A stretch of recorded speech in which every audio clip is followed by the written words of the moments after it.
Sincerely, Sama. Written by Athelia Miller.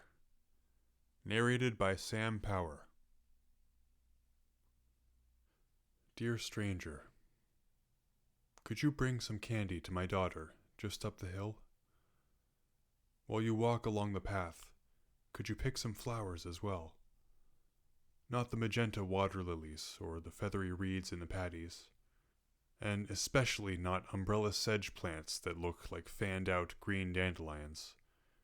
You'll see, just before the bend, a house creeping with pennywort in the running stream near the water wheel.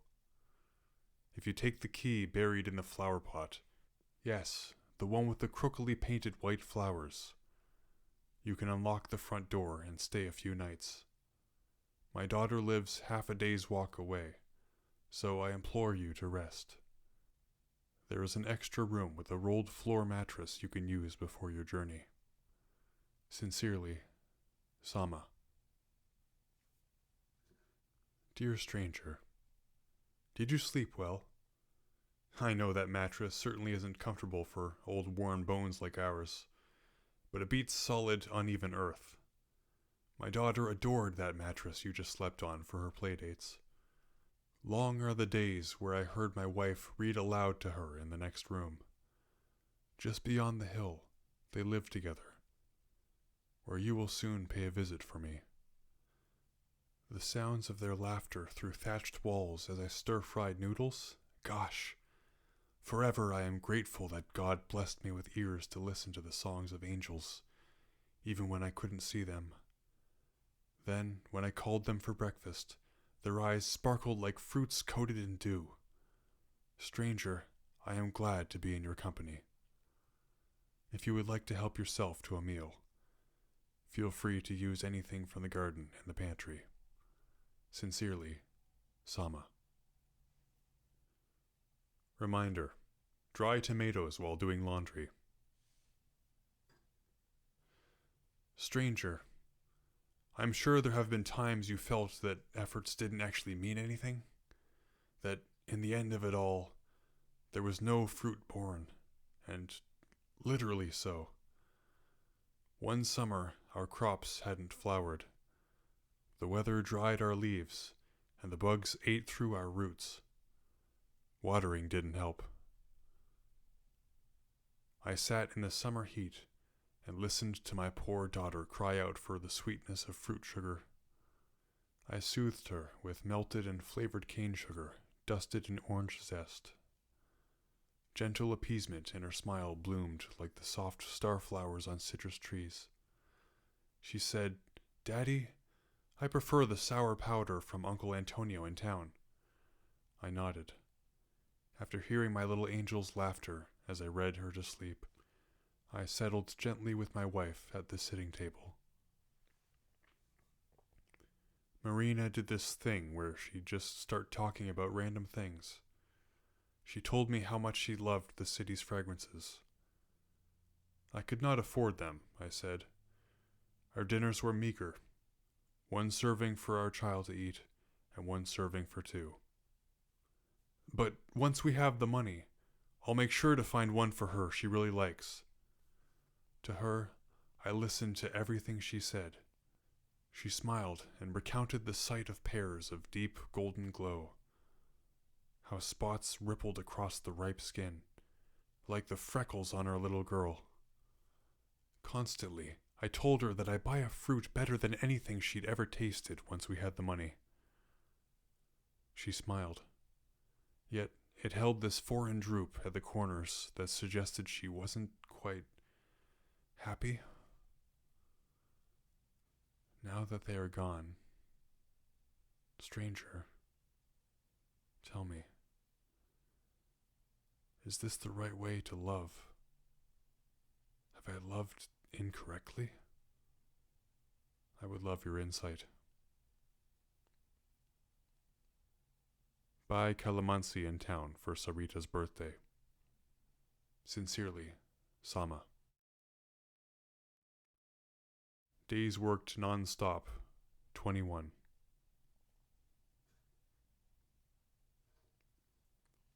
Buy mangoes. Buy papaya.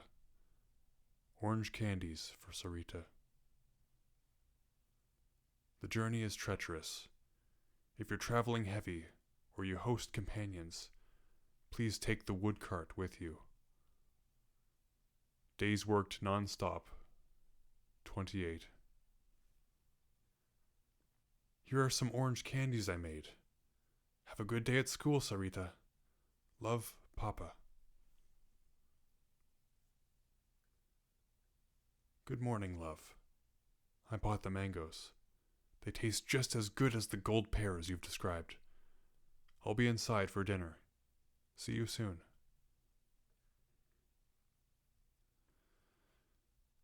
Stranger, it haunts me. She took my daughter, and they both looked determined to leave. My little princess looked like she wanted to cry. But my wife, she yelled with such conviction. To be loved is to be known, Sama. Have I not known my wife all this time? What does she mean?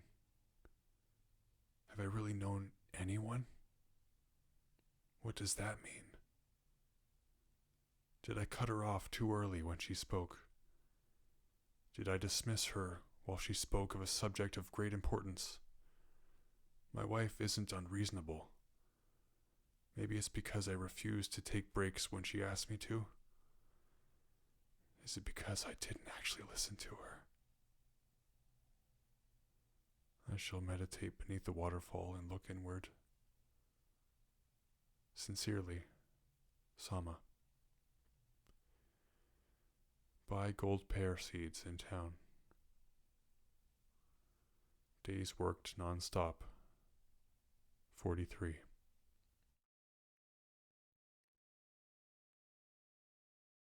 Stranger, I've done some thinking. I think I did know my wife.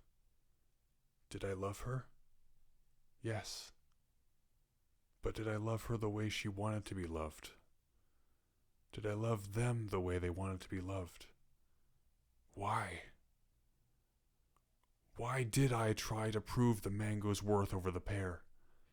And why did I dust candy and orange over calamansi? Perhaps I will find it, once the death spirit looks over me. I have one more favor, stranger. Could you plant this box of seeds when you arrive at the top? Sincerely, Sama. Days worked non-stop. 0. Good day, friend. I know you were simply passing by. Thank you for visiting my grave. Thank you for picking up my journal and delivering my daughter's favorite snacks to her. You are the only witness to our story. Do not burden yourself with honoring our tale eternally. If you must, please leave all my letters here. Sincerely, Sama. I understand it now, my sweethearts. I will open my ears and dig my head out from beneath the sand. Dear Sarita, dear Marina, let's eat some pears and candy together. Love, Sama. This has been Sincerely Sama by Athelia Miller.